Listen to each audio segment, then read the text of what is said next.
নাতালিয়ান হাবিব নামে আপনারা একটি ফেসবুক পেজ রয়েছে, যেটা আপনারা সবাই মোটামুটি সোশ্যাল মিডিয়াতে পরিচিত। তো তাদের দুটো ভিডিওতে কিন্তু কপিরাইট চলে আসছে, কিন্তু উনি মনে করছে যে মানে ওনার নিজের ভিডিও কিন্তু কপিরাইট কেন আসলো, এটাই তো স্বাভাবিক, মানে সবারই আগ্রহ। আসলে কিন্তু কপিরাইটটা এমনি এমনি আসে নাই, হ্যাকারের ফাঁদে কিন্তু তিনি পড়ে গিয়েছেন। তার নিজের কন্টেন্টটি তার কাছে কিন্তু সেভ নেই। তো উনি এটা নিয়ে অনেক মানে বিরক্তির মধ্যে ছিল যে এটা কিভাবে হলো, আমার নিজের কন্টেন্ট কিন্তু এটা হ্যাকাররা এটা কিভাবে সম্ভব বা এটা কিভাবে করেছে। মূলত হ্যাকাররা এটা কিভাবে তাকে তার নিজের কন্টেন্টে মানে তার নিজের বানানো ভিডিওতে কিভাবে হ্যাকার কপিরাইট দিয়েছে, এই বিষয়টা আজকে আপনাদেরকে জানিয়ে দিব। আরেকটা বিষয় হচ্ছে যে উনি কিভাবে আবার ওনার নিজের ভিডিও আবার ফেরত আনেছে, মানে নিজের ভিডিও তো কপিরাইট দিয়ে ফেলেছে অন্য হ্যাকাররা, তো ওই হ্যাকারদের কাছ থেকে আবার কিভাবে উনি ওনার ভিডিও ফেরত নিয়ে আসছে, কিভাবে মূলত এটা নিয়ে আসছে সেটাও দেখাবো। এবং আপনার ভিডিও কেউ যদি চুরি করে দাবি করে যে তার ভিডিও, এটাও আর করতে পারবে না ভবিষ্যতে, এটা কিভাবে আপনারা সেভ করবেন সেটাও দেখা দেবো।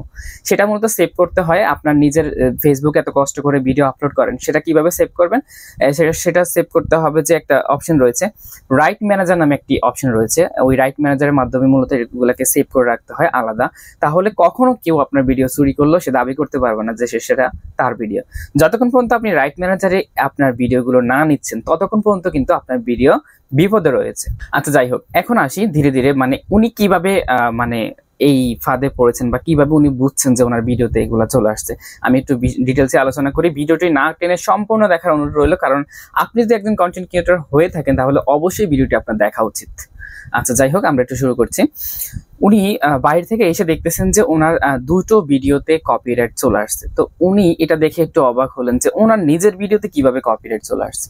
তারপরে উনি একটু চেক করে মানে পেজের তার দুইটা ভিডিওতেই মূলত কপিরাইট আসে এবং দুইটা ভিডিও কিন্তু গায়েব হয়ে যায়। মূলত হ্যাকার তার দুইটা ভিডিওর মধ্যে কিন্তু কপিরাইট দিয়েছে। মূলত হ্যাকার কি করছে, তার দুইটা ভিডিও ডাউনলোড করছে, ডাউনলোড করে হ্যাকারের পেজে মানে ভিডিওগুলোকে ছাড়ার পরে সে কি করছে, এখানে কপিরাইট দিয়ে দিয়েছে এবং ফেসবুক কর্তৃপক্ষের কাছে তিনি রিপোর্ট করেছেন, মানে হ্যাকার তিনি রিপোর্ট করেছেন যে এই ভিডিওগুলো তার দাবি করতেছেন। কেন তার দাবি করতেছেন, কারণ তিনি ভিডিওগুলো নিয়ে রাইট ম্যানেজারে ঢুকাইছে, আর রাইট ম্যানেজারে ঢুকানোর কারণে হ্যাকার মানে এটাকে তার ভিডিও দাবি করতে পারতেছে। এবং সে যখন মানে ফেসবুক কর্তৃপক্ষের কাছে যখন কমপ্লেন করে, তখন কিন্তু ফেসবুক দেখতেছে এটা রাইট ম্যানেজার রয়েছে এবং তার মানে এটা তার অরিজিনাল ভিডিও হ্যাকারের।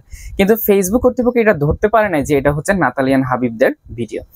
যাই হোক, তারপরে তিনি হঠাৎ করে দেখতেছেন, মানে নাতালিয়ান হাবিবের যিনি রয়েছেন তিনি দেখতেছেন যে তার এখানে একটা মেইল আসছে, মেইলের মধ্যে একটা নাম্বার দেওয়া আছে, বলতেছে একটা হোয়াটসঅ্যাপ নাম্বার, এবং হোয়াটসঅ্যাপ নাম্বার দিয়ে তার সাথে যোগাযোগ করতে বলতেছে। মানে হ্যাকার একটা হোয়াটসঅ্যাপ নাম্বার তাকে পাঠিয়েছে মেইলের মাধ্যমে, পাঠিয়ে বলতেছে যে আপনি আমার সাথে যোগাযোগ করুন। তারপর যখন উনি যোগাযোগ করছে হ্যাকারের সাথে, যখন যোগাযোগ করলো, হ্যাকার মানে বলতেছে মানে আপনার ফেস টেস্ট মানে খাই দিব বা ফেস রাখবে না। উনি কিছু টাকা দাবি করতেছে, মানে কিছু টাকা যদি ওনাকে দিয়ে দেয়, মানে একটা অঙ্কের টাকা সে দাবি করেছে হ্যাকার তার কাছে। তো দাবি করার পরে উনি একটু চিন্তিত হয়ে গেছে। উনি হয়তো ভাবছে যে আমি যদি এখন তাকে টাকা দেই তাহলে ভবিষ্যতে উনি আরো ভিডিও চুরি করবে এবং আরো টাকা দাবি করবে, এটাই স্বাভাবিক। তো উনি টাকা না দিয়ে উনি একটু ভিন্ন পন্থা অবলম্বন করেছে, সেটা হচ্ছে যে উনি মানে ফেসবুক লাইভে চলে আসে। ফেসবুক লাইভে আসার পরে উনি মানে লাইভে এটা সেটা বলা শুরু করে দিয়েছে যে আমাদের দুটো ভিডিও চুরি হয়ে গেছে। ইন দিস টাইম মানে একটা লোক তাদের লাইভে জয়েন করে, মানে একটা ছেলে, ছেলেটার নাম হচ্ছে হাকিম বাগদাদি, ছেলেটির নাম হচ্ছে যে হাকিম বাগদাদি। এই ছেলেটি মূলত তাদের লাইভে জয়েন করে এবং জয়েন করার পরে তাকে মানে ওই নাতালিয়ান হাবিব যে পেজটি রয়েছে সেই পেজের মানে যে অ্যাডমিন রয়েছে তাকে বলতেছে যে আপনি আপনার যতগুলো ভিডিও রয়েছে সবগুলো ভিডিও আপনি রাইট ম্যানেজারে মানে কনভার্ট করে ফেলেন, যে রাইট ম্যানেজারে মানে ভিডিওগুলো ঢুকাই নেন। রাইট ম্যানেজারে আপনি 2 মিনিট লাগবে রাইট ম্যানেজারে ঢুকাতে, রাইট ম্যানেজারে ভিডিওগুলো ঢুকান, সাথে সাথে আপনার ভিডিও সবগুলো সেভ, শেয়ার কোনো ভিডিও কিন্তু আক্রমণ করতে পারবে না। উনি সাথে সাথে ভিডিওগুলো কিন্তু রাইট ম্যানেজারে ঢুকাইছে। আচ্ছা, যাই হোক, রাইট ম্যানেজার সম্পর্কে আমি একটু ভিডিও শেষে আলোচনা করতেছি। তো এবার আসুন ভিডিওগুলো কিভাবে সে ফেরত নিয়ে আসছে, এবার সেই বিষয়টা আলোচনা করছি।